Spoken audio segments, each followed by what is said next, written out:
வணக்கம். நான் டாக்டர் சிந்து, மகப்பேறு மற்றும் பெண்கள் நல மருத்துவர். நம்ம சேனலில் இப்போ நம்ம பார்க்குறது சைல்ட் பர்த் சீரீஸ். ப்ரெக்னெண்ட்டாக இருக்கிற எல்லாருக்குமே டெலிவரி பற்றின ஒரு பயம் இருக்கும். இந்த பயத்தெல்லாம் போக்குறதுக்காகவும் உங்களுக்கு ஒரு பாசிட்டிவ் பர்த் எக்ஸ்பீரியன்ஸ் கொடுக்கறதுக்காகவும் தான் இந்த சீரீஸ். டெலிவரி டைம் நெருங்கிருச்சு அப்படிங்கிறத எப்படி தெரிஞ்சுக்கிறது? ப்ரெக்னென்சி டைமில் அப்பப்போ ஒரு வலி வரும். இடுப்பு வலி இல்லை அடி வயிறு வலி அந்த மாதிரி வந்துட்டு போகும். எதுதான் ஷுவர் சைன் நமக்கு டெலிவரி ஆக போகுது அப்படிங்கிறத தெரிஞ்சுக்கலாம் இந்த வீடியோவில். இது உங்கள் ஃபர்ஸ்ட் ப்ரெக்னென்சி அப்படின்னா டெலிவரி டைமுக்கு ஒரு 2லேருந்து 3 வாரத்துக்கு முன்னாடியிலேருந்தே பேபி கொஞ்சம் வயிற்றுலேருந்து பெல்விக் போன் அப்படிங்கிற இடுப்பு எலும்புக்குள்ளே வர ஆரம்பிச்சிருவாங்க. இது வரைக்கும் பேபி உங்களுக்கு நெஞ்சு வரைக்கும் இருந்ததுனால உங்கள் பம்பே உங்கள் நெஞ்சு வரைக்கும் இருந்திருக்கும். இதனால் உங்களுக்கு மூச்சு திணறல் வந்திருக்கும். சிலருக்கு அசிடிட்டி ப்ராப்ளம்லாம் இருந்திருக்கும். இதெல்லாம் கொஞ்சம் கொஞ்சமாக உங்களுக்கு ரிலீவ் ஆக ஆரம்பிக்கும். ஆனால் பேபி உங்கள் பெல்விஸ்குள்ளே இறங்கிட்டாங்க, உங்கள் இடுப்பெலும்புக்குள்ளே இறங்கிட்டதுனால உங்களுக்கு கொஞ்சம் முன்னாடியை விட அடிக்கடி யூரின் போகணும் அப்படிங்கிற சென்சேஷன் இருக்கும். சிலருக்கு இந்த கீழே ப்ரைவேட் பார்ட்ஸில் கொஞ்சம் ஒரு ப்ரெஷர் சென்சேஷனும் உருவாகும். இது எதனால் அப்படின்னா பேபியோட ஹெட்டு மூவ் ஆகி கொஞ்சம் கீழே இறங்குனதுனால. பேபி இறங்குனதுனால உங்கள் பம்போட ஷேப்பே கொஞ்சம் கீழே இருக்கும். நம்ம எப்படி ப்ரெக்னன்சியில் வயிறை ஒரு டேபிள் மாதிரி வச்சு பிளேட்டெல்லாம் வச்சு சாப்பிடுவோமோ அந்த ஷெல்ஃப் கொஞ்சம் கீழே இறங்கின மாதிரி தெரியும். டெலிவரி டைம் நெருங்குற டைமில் மியூக்கஸ் பிளக் அப்படின்னு சொல்கிற ஒரு ஜெல்லி மாதிரியான ஒரு சப்ஸ்டன்ஸ் சில பேருக்கு வெஜைனாலேருந்து வரும். இந்த மியூக்கஸ் பிளக் அப்படிங்கிறது என்ன அப்படின்னா பேபி நம்ம கர்ப்பப்பைக்குள்ளே இருக்குது. கர்ப்பப்பை வாய் இல்லை சர்விக்ஸ்ன்னு நம்ம சொல்லுவோம். இந்த கர்ப்பப்பை வாய் மூடி இருக்கும். இந்த கர்ப்பப்பை வாயோட பகுதியை அடைச்சிருக்கிறது தான் இந்த ஒரு ஜெல்லி மாதிரியான சப்ஸ்டன்ஸ் மியூக்கஸ் பிளக் அப்படிங்கிறது. இந்த மியூக்கஸ் பிளக் இருக்கிறதுனால வெளியேருந்து எந்த ஒரு கிருமியும் கர்ப்பப்பைக்குள்ளே போய் குழந்தைய இன்ஃபெக்ட் பண்ணாமல் வச்சுருக்கு. டெலிவரி டைம் நெருங்க இந்த சர்விக்ஸ் கர்ப்பப்பை வாய் சாஃப்ட் ஆகிட்டே இருக்கும். கர்ப்பப்பை வாய் சாஃப்ட் ஆகிறதுனால இந்த மியூக்கஸ் பிளக்கு கீழே இறங்கி வந்துடும் சில பேருக்கு. இந்த மியூக்கஸ் பிளக் எப்படி இருக்கும் அப்படின்னா கொஞ்சம் திக்கான ஜெல்லி மாதிரி கொஞ்சம் கிளியராக இருக்கும். கூட கொஞ்சம் லைட்டாக பிளட்டும் கலந்து இருக்கும். ஒரு சிலருக்கு இந்த மியூக்கஸ் பிளக் வெளியான சில மணி நேரத்திலே பெயின் வரலாம். சில பேருக்கு ஒரு 10 நாள் 1 வாரம் ஆனாலுமே கூட பெயின் வராமல் கூட இருக்கலாம். சில பேரோட கைனகாலஜிஸ்ட் இந்த லாஸ்ட் 2 to 3 வீக்ஸில் பெல்விக் எக்ஸாமினேஷன் பண்ணி பார்ப்பாங்க. இடுப்பெலும்புலாம் எப்படி இருக்குது, சர்விக்ஸ் சாஃப்டாக இருக்கா அப்படிங்கிறதெல்லாம் செக் பண்ணுறதுக்காக ஒரு பிவி எக்ஸாமினேஷன், அதாவது உள்ள பரிசோதனை பண்ணுவாங்க. அப்படி பார்க்கும்போது அந்த நம்ம சர்விக்ஸை டச் பண்ணி பார்ப்பாங்க. அந்த டைம்லேயும் இந்த மியூக்கஸ் பிளக் கொஞ்சம் லூஸ் ஆகி வெளியே வரதுக்கு சான்ஸ் இருக்குது.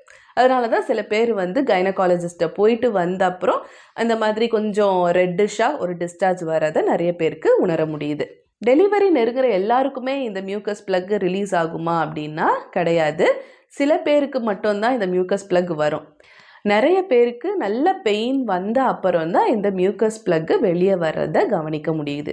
டெலிவரி நெருங்கிருச்சு அப்படின்னு நமக்கு தெரியப்படுத்துகிற அடுத்த சிம்டம் பனிக்குடம் உடையிறது. எல்லா படத்துலையுமே ஒரு லேடிக்கு டெலிவரி ஆக போகுது அப்படின்னா அங்கே வைக்கப்படுற சீன் வாட்டர் பிரேக் ஆகுறது தான். பனிக்குடம் உடைஞ்சு நீரா போற மாதிரி தான் காட்டுவாங்க. படத்துல வர்ற மாதிரி எல்லாருக்குமே வீட்லயே பனிக்குடம் உடைஞ்சிருமா அப்படின்னா கிடையாது. ஒரு 10% பேருக்கு தான் வீட்லயே பனிக்குடம் உடைஞ்சு அதுக்கப்புறம் பெயின் வராங்க. நிறைய பேருக்கு இந்த டெலிவரி ப்ராசஸ்லாம் ஆரம்பித்து பெயின்லாம் நல்லா வர ஆரம்பித்து தான் பனிக்குடம் உடையுது. சில பேருக்கு டெலிவரி ப்ராசஸை கொஞ்சம் ஃபாஸ்டன் பண்ணுறதுக்காக டாக்டர்ஸே கொஞ்சம் அந்த பனிக்குடத்தை எடுத்து விடுவாங்க. இந்த பனிக்குடம் உடையிறது படத்தில் வர மாதிரி ஒரே கஷ் ஆஃப் வாட்டராக வர்றது ஒரு சிலருக்கு நடக்கும். இன்னொரு சிலருக்கு கொஞ்சம் கொஞ்சமாக ட்ராப் பை ட்ராப்பாக கூட தண்ணி படும். இது ஒயிட் டிஸ்சார்ஜா இல்லை உங்கள் பனிக்குடம் தான் உடஞ்சிருக்கா அப்படிங்கிற டவுட்டு எப்பயுமே உங்களுக்கு வேண்டாம். எந்த டவுட்டாக இருந்தாலுமே நீங்கள் உடனே உங்கள் டாக்டர்கிட்ட போய் பாருங்கள். நைட்டாக இருந்தாலும் சரி, எந்த டைமாக இருந்தாலுமே சரி. ப்ரெக்னன்சியில் 8th மந்த்லேருந்தே வயிறு டைட்டாகி லூஸ் ஆகும்.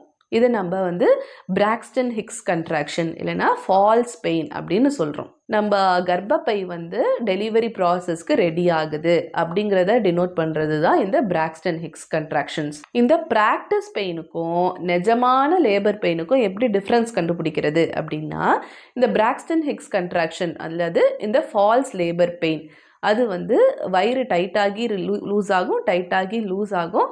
நீங்கள் வேறு ஆக்டிவிட்டி ஏதாவது பண்ண ஆரம்பிக்கிறீங்க, அதாவது நீங்கள் உட்கார்ந்துருக்கும் போது உங்களுக்கு அந்த பெயின் வருது, ஏஞ்சி நடக்கிறீங்க, இல்லை சைடில் திரும்பி படுக்கிறீங்க, இந்த மாதிரி ஆக்டிவிட்டி நீங்கள் சேஞ்ச் பண்ணும்போது இந்த பிராக்ஸ்டன் ஹிக்ஸ் கொஞ்சம் கம்மியாகும், ஸ்டாப் ஆகிடும். ஆனால் இதுவே உங்களுக்கு லேபர் பெயினாக இருந்தது அப்படின்னா வந்து உங்களுக்கு டைம் ஆக வலி கூடிக்கிட்டே போகும்.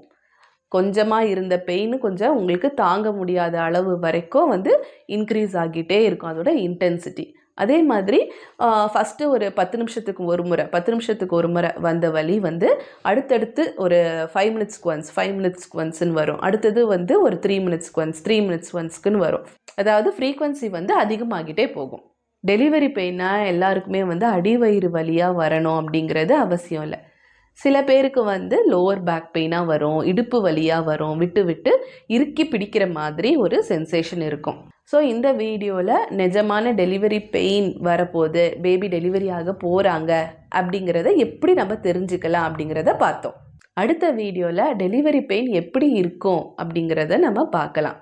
ஏன் அதெல்லாம் இப்போவே தெரிஞ்சுக்கணும் அப்படின்னு நினைக்க வேண்டாம். நமக்கு எப்போ வந்து ஒரு பயம் இருக்கோ அந்த விஷயத்தை பற்றி நமக்கு தெரியல அப்படிங்கிறது தான் அர்த்தம். ஒரு விஷயத்தை பற்றி நமக்கு தெரிஞ்சது அப்படின்னா அது ஒரு பயப்படுற மாதிரியான சுச்சுவேஷனாக இருந்தாலுமே கூட நம்ம மனசை நம்ம வந்து பக்குவப்படுத்திக்க முடியும். இதுதான் வரப்போகுது அப்படிங்கிறத நம்ம முன்கூட்டியே தெரிஞ்சுக்கிட்டோம் அப்படின்னா நம்ம மனசை நம்ம ரெடி பண்ணிக்கிட்டு ரொம்ப காமாக இருப்போம். நம்மளோட டெலிவரி எக்ஸ்பீரியன்ஸ் வந்து ரொம்ப பாசிட்டிவாக இருக்கும். இந்த வீடியோ பார்க்குற எல்லாருக்குமே ஒரு பாசிட்டிவான டெலிவரி எக்ஸ்பீரியன்ஸ் அமைய வாழ்த்துக்கள். தொடர்ந்து நம்ம சைல்ட் பர்த் எஜுகேஷன் சீரீஸை பாருங்க. நம்ம சேனலை சப்ஸ்கிரைப் பண்ணிக்கோங்க. நன்றி, வணக்கம்.